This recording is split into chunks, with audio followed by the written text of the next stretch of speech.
உங்க பேரு?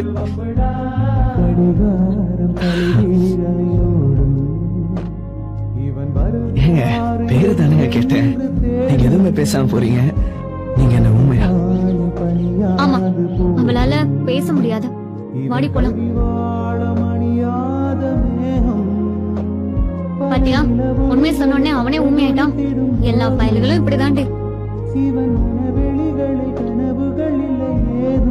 My name is சேதுங்க.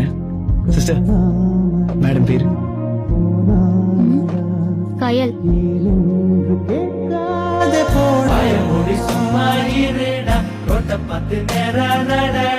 கண்ண கட்டி காட்டுல விட்டுடுண்டா காதல் ஒரு வம்புடா பயமுடி சும்மா இருடா ரொட்ட பத்து நேரம் நடடா கண்ண கட்டி காட்டுல விட்டுடுண்டா காதல் ஒரு வம்புடா